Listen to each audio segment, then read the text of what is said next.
Okay, we are moving right along and we are heading into the kitchen. We are in the kitchen. I'm in the kitchen with Chef Jon-Paul. What are we making?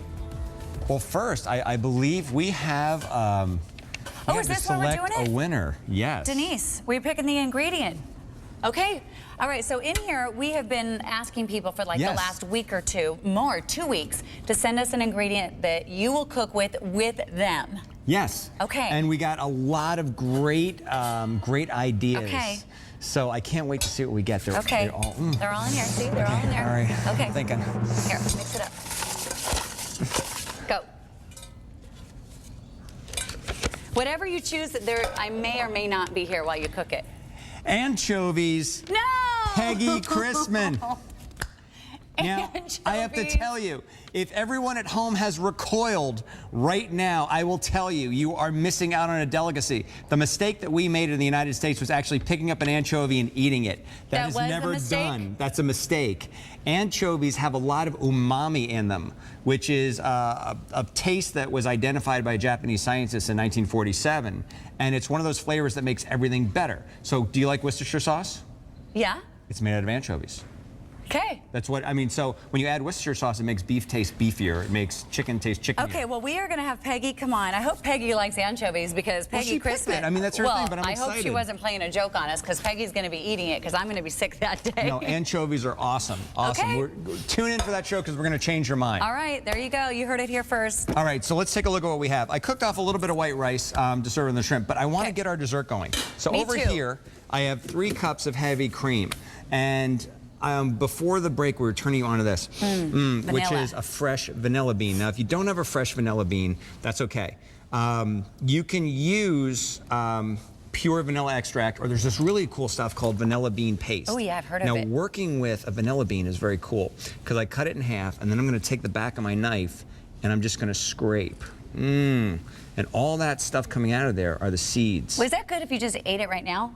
Actually, it's not. Okay. It has kind of a weird flavor to it. It's when you add it to heavy cream and sugar that it tastes better. Well, they did a lot of studies with vanilla, and they found out that it is not only America's favorite flavor, but it's the favorite base flavor for everything else. So the nice thing about vanilla, and I'm going to throw the pot in also, we're just going to let that sit for a bit. I'm going to push this up here. So is that equivalent to like a teaspoon of vanilla? It's measured by the bean. So this is 1 bean of vanilla. Otherwise, just kind of do it to taste. I'm going to add, this is 3 cups, I'm going to add about a ½ cup of sugar. Okay. And we're going to let that dissolve, and that's just going to hang out. So essentially, if you want to think of it, I'm making like vanilla flavored cream tea. I want it to kind of steep. Eventually, I'm going to pull that big chunk of bean out, but I'm going to leave the seeds in there. Okay. And we're just going to let that steep. Now, the other part of this, I have gelatin, and in here I have about 1 ounce of water. Now, if you wanted to, all right, this is going to set up like a beautiful light custard. If you wanted to, you could use rum in here, you could use whiskey, you could use some kind of other flavoring. I'm just going with water because I have the beautiful vanilla bean in there, and I just want to taste vanilla. Okay. But feel free to mix and match. In here I have some powdered gelatin, and to work with gelatin, I'm going to sprinkle it on the surface of the water and just let that set up for a bit. Now, this is called blooming. So you'll see some recipes that call for sheets, and I love sheets. If I saw that, I would close the book and find a new recipe.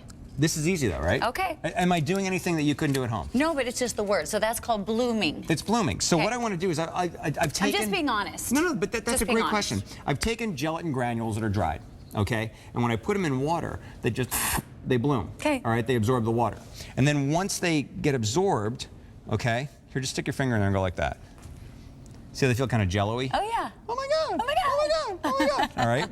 So they're going to start to feel kind of flexible. When that happens, all I have to do, thank you for wiping that on my jacket, Andy, friend, person. Wonderful. I'm going to heat this up. So what I've done is I've rehydrated the gelatin. Now I'm going to heat it up, and that's going to turn it into a liquid. And then I'm going to add this back into there. Okay. When it cools down, we're going to pour them into these amazing little cups, throw them in the fridge, set them up, and then when we come back for our 3rd segment, we're going to finish off the shrimp dish, we're going to reveal the dessert, and everyone will go home very happy and excited today. Yay! Okay, good. I was wondering sort of what we were going to do with these little cups, but you've got Yeah, something we're actually going on. mold them, yeah. Okay, there you go. I bet you were wondering what we were going to do with the cups, too. I could feel it. Well, I think they were wondering more about the anchovies You're than the cups cooking with the right anchovies. now. That's all I keep thinking about. All right, thank you. We will be back with you in just a little bit. Hey, you know what? Football season is here. Yes, it is. And for a lot of us, that means